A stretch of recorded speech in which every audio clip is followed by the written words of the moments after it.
few days ago, in the dying days of February 2024, we woke up to the news of the National Assembly that will bring out a new constitution in 24 months. The principal officer of the National Assembly was boasting.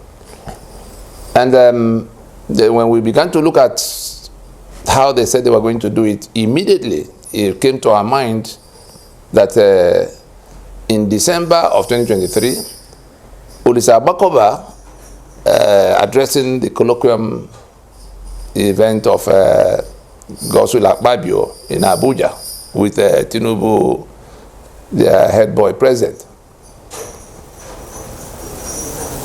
telling the government and the National Assembly what they could do to write a new constitution without reference to anybody else. He cites section 4.1 of the 1999 constitution. He was telling the National Assembly all kinds of powers that they had, which they were not exercising, which they didn't even know about. He went as far as saying that the sovereignty of the people of Nigeria now vests personally in the president, and that the National Assembly has the power they could draw to write a new constitution, a brand new constitution, all that. Of course, we did issue a rejoinder, and people can go back to it to find out what NINAS told Olisa Abakoba in the kind of heresy, jurisprudential heresy he had come to preach. He even invoked the name of Professor Benwabweze, who had recanted. Olisa Abakoba was invoking a position that Professor Benwabweze had recanted from when we confronted him in 2013 about the locus of the sovereignty of the peoples of Nigeria. Where does it reside? Is it the government that holds the sovereignty, or is it the people that own their sovereignty and instituting a government by way of the constitutional arrangements they make? And so it was wrong to suggest that the sovereignty of the people were now in the hands of the government, so that the government could write a constitution, because constitution making, for those who still do not understand it, constitution making requires constituent powers. The powers of the National Assembly, the mandate, the legislative mandate of the National Assembly is for law making and the oversight that goes with it. But constitution making is a totally different ball game. And anybody who is still at the level of imagining that the hired management of a company will now be the one to write the memo and articles of that company to the exclusion of the shareholders, the promoters, and the owners of the company. That's what it sounds like. The constituent components of Nigeria, the sovereign constituent components of Nigeria, whose sovereignties are aggregated into the Union of Nigeria, exclusively hold the right to make out their union agreement, which we call constitution. And that is elementary jurisprudence. For somebody to now say, oh, you can go and do it in this other way, so that you can go and write another constitution and bring in place of standing on a certain provision of the 1999 constitution that we have already defeated completely. That constitution, our case against it is that if anybody wants to know what has happened to the 1999 constitution, for which we declare it dead, go to the preamble and read the lies by yourself that we, the people of Nigeria, having firmly and solemnly resolved to live in unity as one indivisible, indissoluble country, do hereby make and give unto ourselves the following constitution. These are all lies, and it's not something we have to come to prove afresh, because the decree number 24 by which that constitution was brought to life is also printed in the document. The author, Absalom Abaka, tells the story of how he formed the committee that went around and came back to him and his co-travelers in the spring council of the time. So there's no controversy about the fact that the document is a forgery and a fraud. And what NINAS has done across the last 24 years, since after the 1999 imposition of the document, had been to organize the owners of that sovereignty to retrieve their sovereignty so that they are no longer being killed, they are no longer being impoverished, they are no longer being enslaved under that falsehood imposed by a section of the country using their military wing. That's what happened to all of us. And so the question of, in the midst of what has happened, the fact that there's a consensus, there's a countrywide consensus against that instrument, the 1999 Constitution. And that consensus is such that we have now asserted, because you have to assert your self-determination, that it is that sovereignty that belongs exclusively to the people is the basis of self-determination. They are now deciding for themselves because both the sovereignty and the self-determination that flow from it are inalienable. The dispute, Nigeria is now a disputed union. If anybody doesn't know, go and find out what NINAS put out, what the Nigerian Indigenous and Traditional Alliance for Self-Determination, NINAS, put out 16 December 2020, the constitutional force majeure. Research it. And you go to what the nationalities are saying about their union and the terms of their union. Because the question of union is by itself, and the question of the terms of the union by itself. So there are two separate questions. One is like the memo of a company that says Mr. A, B, and C are now bringing themselves to form together to form XYZ Limited. That's the memo. Then you go to the articles where, having formed their enterprise, they now spell out the details of how they're going to be relating as members and owners of that enterprise, how they're going to admit new people, how they're going to exit, how they're going to treat their profits and their losses, and all kinds of things in between. And so it is for certain a wrong, totally wrong, and we are prepared to have a debate with anybody who feels able to come to say, including the Olisabakoba, that is misleading this bunch of, I don't know how to describe these people who are sitting on the sovereignty of the people, sitting in Abuja, the refuge camp of regional renegades they call Abuja, totally secluded from the people, sharing the blood of the people in the name of allocation, in the name of governance, having, standing on the constitution that hijacked the sovereignty of the people. And the people have organized themselves in the process that will see them retrieving their sovereignty, either into a new political arrangement, that's a new union they agree completely among themselves, or unilaterally taking their portion and taking a walk. We had Professor Shoyinka talking about it only a few days ago. When the word restructuring is bruited around, we often hear the challenge, hey, what do you mean by restructuring? Well, I don't even like the word restructuring. I prefer the expressions like reconfiguration, decentralization. Everybody can grasp that. Decentralization. And those who lead us, they recognize the necessity of it. They recognize the importance, almost the inevitability of it, until they get in power. Yes, that's the difference. Until they get in power.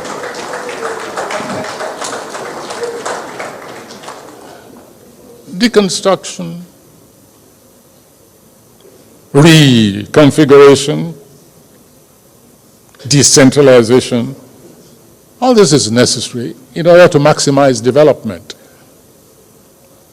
We speak about food hunger because it is real,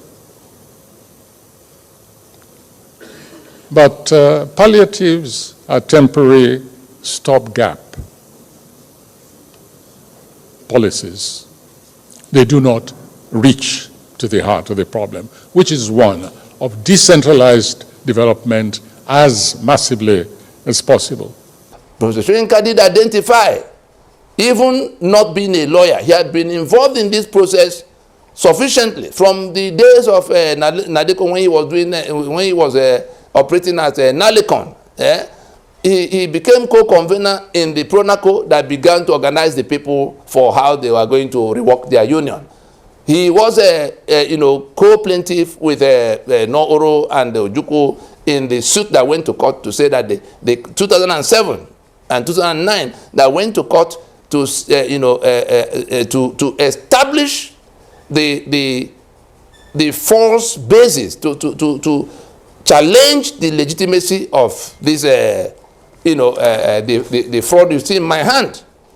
And so he's been involved sufficiently to be able to do what he did at the 50th anniversary event of Punch newspaper, where, I'm talking about Soyinka now, where he was explaining to the country that Nigeria has come to where we have to either dismantle it peacefully so that people don't die, or we go to rework it wholesale.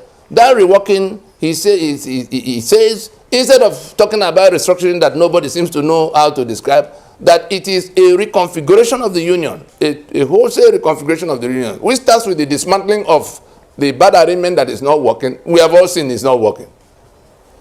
How long shall we maintain this pretense? He said reconfiguration. He also identified the fact, the people who have to do that business of that reconfiguration. It is the constituent components of Nigeria, the Yoruba, bringing their Yoruba land to federate with the Ijo as Ijo that is on Ijo land, and the Igbo on Igbo land, and Berom on Berom land.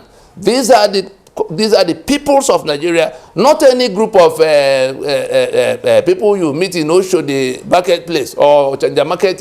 No, it is identify the land, because we're talking about aggregation of lands and peoples into one political union. So that arrangement that brings them together. You cannot come and fence them, from outside like the British did in 1914. You just came there without talking to any one of them. You fenced the external the boundaries, and then you called it a name and began to tell them that they are now in marriage amongst themselves. That's how we came here. And now it has injured us sufficiently, and we have organized. We who are the victims of that bad arrangement have organized. As there's no difference between the amalgamation of 1914 and the amalgamation of 1999. They were both done by fiat, with no reference to the people who are going to be federating.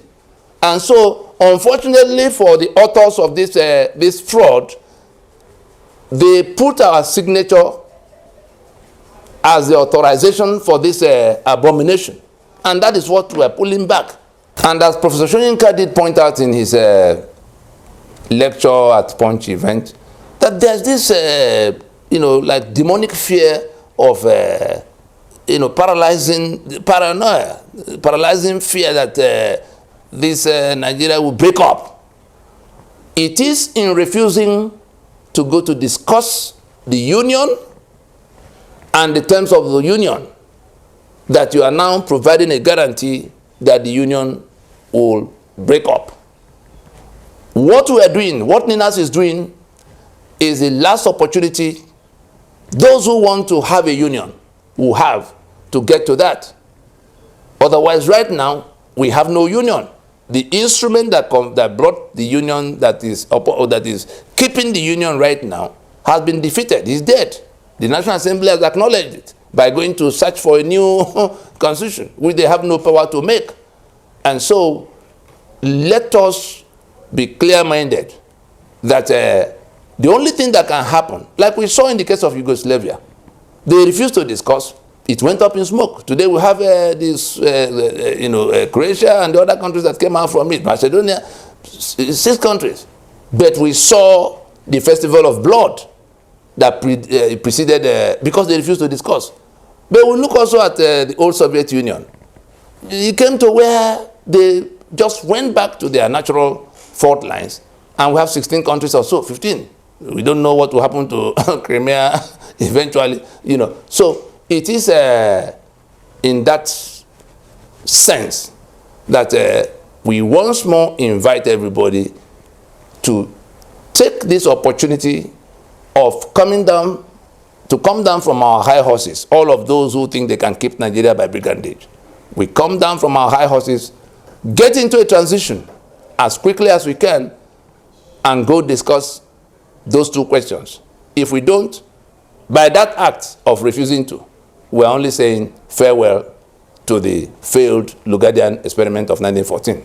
So we come back to telling the National Assembly that no alphabet will be taken from this 1999 Constitution And if anybody would then say, oh, we are going to amend it, like we saw, I don't know who on behalf of the Bar Association of Nigeria, before Lisa Bokaba came to preach his nonsense to them, you know, the Bar Association had issued a notice inviting all the lawyers in Nigeria to please come with memorandum for how National Assembly will do amendment of everything that needs to be amended in the Constitution. The contention of NINAS, in case anybody had been deaf or dumb all this while, the contention of NINAS is simple. We have not made any constitution, full stop. We neither met, we didn't agree, nor write any. We just did not do what was alleged to have been done, which was now basis of which became basis of the instrument that has now hijacked our lives. With a 68 item exclusive list, like 68 chains. When you hear exclusive list, it is like tying somebody up or a group of people with 68 different ropes, chains. That I don't have electricity is because there's one item on that list that says only the federal government can generate and transmit to me. So they shut down my Oji River in Enugu and plunge me into darkness in Aba and Onitsha and Nnewi and everywhere in between. You can't do your highway. You can't do your port. You can't do your security. Your security. They take the asset by that exclusive list. They take the asset, economic asset. They take the power to work that asset. So the Ijaw and their oil and gas. Nigeria takes the oil and gas with that exclusive list. Nigeria takes the right to refine with that exclusive list. So they are selling, they are refining. If you take any quantity, you become a criminal. Because Nigeria, there's only one criminal in the arena. The Nigerian state that is coming to take without talking to the owners. What is the definition of robbery or stealing? Is when you come to take without, the consent of the owner. If Nigeria were to cease to exist today, who will be the owner of this body of waters? Who will be the owner of each of these lands? The Yoruba know the beginning and the end of their land. It's not disputed, and that is the basis of sovereignty. That's the basis of self-determination. That they are in their land unchallenged by any other group. They've not been conquered or dislodged. As it is with Yoruba, so it is with Ijaw, so it is with Igbo, so it is with Ogoni, Anam, Efik, Urobo. Everybody knows their lands. And the Nigeria we're talking about is the aggregation of all these lands. The fact that the National Assembly is now setting out to go and write a new constitution is an admission of the truth that the old constitution is dead.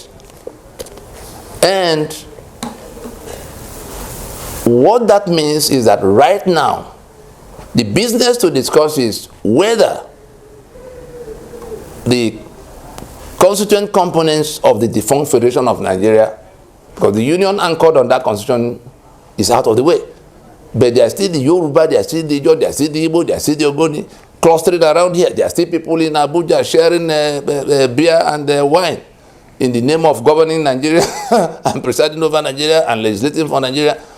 All that can be going on. But the serious business that has turned up to be done now, very urgently too, is to settle the question, the two questions Ala-Igbo raised a long time ago.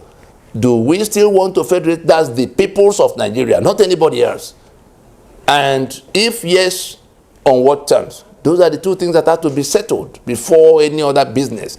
If those two things are not being done, I can assure you that the collapse, the death, the demise of the 1999 Constitution means that the union anchored on it is no more, and therefore the sovereignties confiscated and conscripted into that Nigerian union are now free to be taken by those who can organize themselves.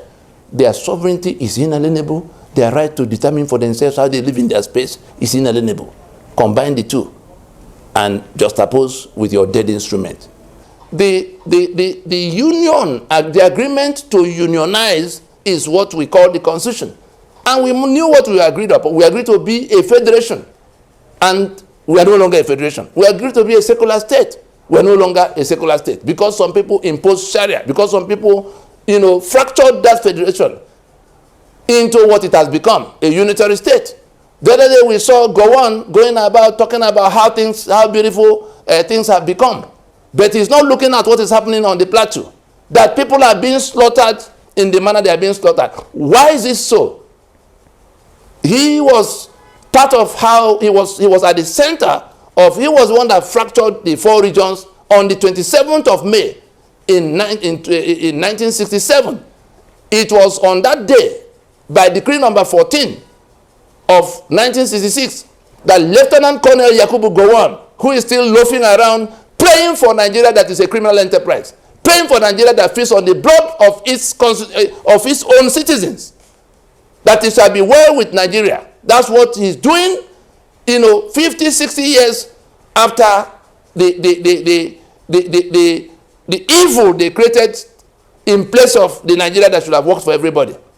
And so the issue is, we are no longer a federation because somebody divided the 4 regions of the time into 12 states, took all their economic assets, all their assets and powers, handed over to an omni, that there's some kind of a fraud, an illicit federal government, because you can't have a federal government without a federation. We don't have a federation anymore. We have a country, quite all right.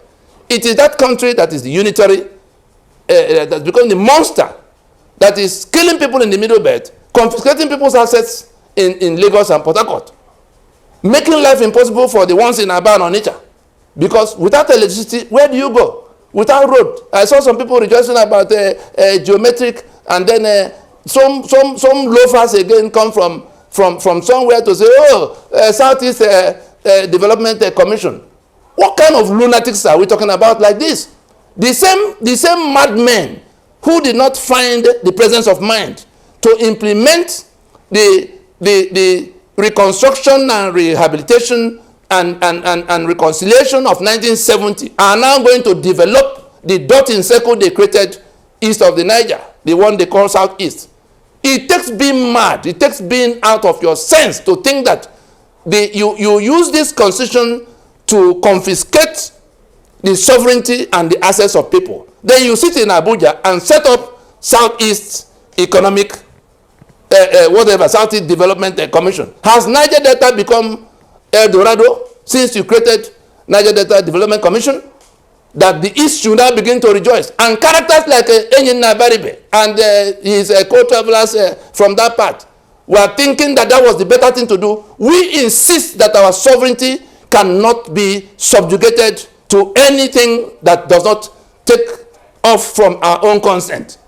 Whatever it will take, that monster that is sitting on our sovereignty and trying to come to build our road for us, build electricity for us, build our schools for us, as if we have gone lame, as if we are no longer able to think. We can't elect who govern ourselves. You set up INEC, 68 items, everything that has gone wrong with Nigeria flow from this instrument of death. Those 68 chains are the reasons Nigeria is the way it is now, and nothing is going to change. Whether you think of economy or security, nothing, absolutely nothing is going to change.